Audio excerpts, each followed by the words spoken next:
नमस्कार। आपका व्रत कथा चैनल पर स्वागत है। आज निर्जला एकादशी है और आप सभी को निर्जला एकादशी की हार्दिक शुभकामनाएं। आज मैं आपके लिए निर्जला एकादशी व्रत कथा लेकर आया हूं, तो आइए सुनते हैं निर्जला एकादशी व्रत कथा। महाभारत काल की बात है। भीमसेन व्यास जी से कहते हैं, हे पितामह, भ्राता युधिष्ठिर, माता कुंती, द्रौपदी, अर्जुन, नकुल और सहदेव आदि सब एकादशी का व्रत करने को कहते हैं, परंतु महाराज मैं उनसे कहता हूं कि भाई, मैं भगवान की भक्ति पूजा आदि तो कर सकता हूं, दान भी दे सकता हूं, परंतु भोजन के बिना नहीं रह सकता। इस पर व्यास जी कहने लगे कि हे भीमसेन, यदि तुम नरक को बुरा और स्वर्ग को अच्छा समझते हो तो प्रति मास की दोनों एकादशियों को अन्न मत खाया करो। भीम कहने लगे कि हे पितामह, मैं तो पहले ही कह चुका हूं कि मैं भूख सहन नहीं कर सकता। यदि वर्ष भर में कोई एक ही व्रत हो तो वह मैं रख सकता हूं, क्योंकि मेरे पेट में वृक्क नाम वाली अग्नि है, सो मैं भोजन किए बिना नहीं रह सकता। भोजन करने से वह शांत रहती है, इसलिए पूरा उपवास तो क्या, एक समय भी बिना भोजन किए रहना कठिन है। अतः आप मुझे कोई ऐसा व्रत बताइए जो वर्ष में केवल एक बार ही करना पड़े और मुझे स्वर्ग की प्राप्ति हो जाए। श्री व्यास जी कहने लगे कि हे पुत्र, बड़े बड़े ऋषियों ने बहुत शास्त्र आदि बनाए हैं, जिनसे बिना धन के थोड़े परिश्रम से ही स्वर्ग की प्राप्ति हो सकती है। इसी प्रकार शास्त्रों में दोनों पक्षों की एकादशी का व्रत मुक्ति के लिए रखा जाता है। व्यास जी के वचन सुनकर भीमसेन नरक में जाने के नाम से भयभीत हो गए और कांप कर कहने लगे कि अब क्या करूं? मास में 2 व्रत तो मैं कर नहीं सकता। हाँ, वर्ष में एक व्रत करने का प्रयत्न अवश्य कर सकता हूं। अतः वर्ष में एक दिन व्रत करने से यदि मेरी मुक्ति हो जाए तो ऐसा कोई व्रत बताइए। यह सुनकर व्यास जी कहने लगे कि वृषभ और मिथुन के संक्रांति के बीच ज्येष्ठ मास के शुक्ल पक्ष की जो एकादशी आती है उसका नाम निर्जला है। तुम उस एकादशी का व्रत करो। इस एकादशी के व्रत में स्नान और आचमन के सिवा जल वर्जित है।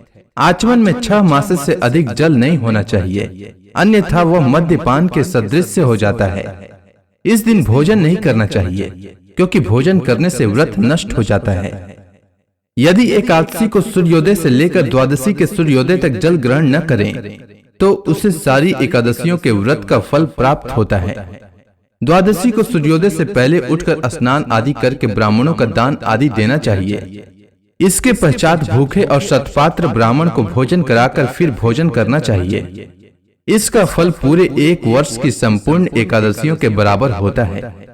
व्यास जी कहने लगे कि हे भीमसेन, यह मुझको स्वयं भगवान ने बताया है। इस एकादशी का पुण्य समस्त तीर्थों और दानों से अधिक है। केवल एक दिन मनुष्य निर्जल रहने से पापों से मुक्त हो जाता है।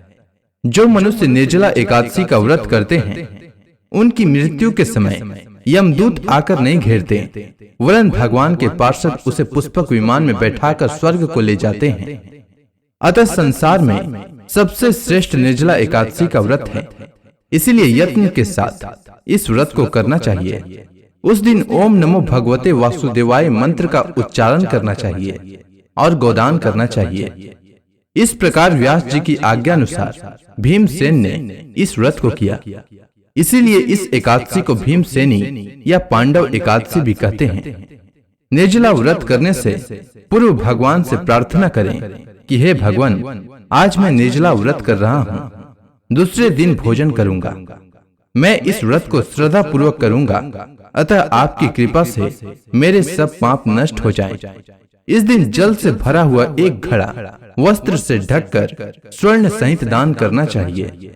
जो मनुष्य इस व्रत को करते हैं उनको करोड़ों पल सोने के दान का फल मिलता है, और जो इस दिन यज्ञ आदि करते हैं उनका फल तो वर्णन ही नहीं किया जा सकता। इस एकादशी के व्रत से मनुष्य विष्णु लोक को प्राप्त होता है। जो मनुष्य इस दिन अन्न खाते हैं वे चंडाल के समान हैं, वे अंत में नरक में जाते हैं। जिसने निर्जला एकादशी का व्रत किया है वह चाहे ब्रह्म हत्यारा हो, मद्यपान करता हो, चोरी की हो, या गुरु के साथ द्वेष किया हो, मगर इस दिन वह भगवान हरि के शरण में जाकर अपनी गलतियों के लिए क्षमा याचना करे और इस व्रत को करे, तो इस व्रत के प्रभाव से उसे भी स्वर्ग की प्राप्ति होती है। हे कुंती पुत्र, जो पुरुष या स्त्री श्रद्धा पूर्वक इस व्रत को करते हैं, उन्हें प्रथम भगवान का पूजन, फिर गौदान, फिर ब्राह्मणों को मिष्ठान या दक्षिणा देनी चाहिए तथा जल से भरे कलश का दान अवश्य करना चाहिए। निर्जला के दिन अन्न, वस्त्र, उपाहन आदि का दान भी करना चाहिए। तो इसी के साथ निर्जला एकादशी व्रत की कथा समाप्त होती है। जो मनुष्य भक्ति पूर्वक इस कथा को सुनते हैं, उन्हें निश्चय ही स्वर्ग की प्राप्ति होती है। अगर आपको यह कथा अच्छी लगी हो तो मेरे चैनल को अवश्य सब्सक्राइब करें, साथ ही इस वीडियो को लाइक करें और अपने दोस्तों में शेयर करें। वीडियो के अंत तक बने रहने के लिए आपका धन्यवाद।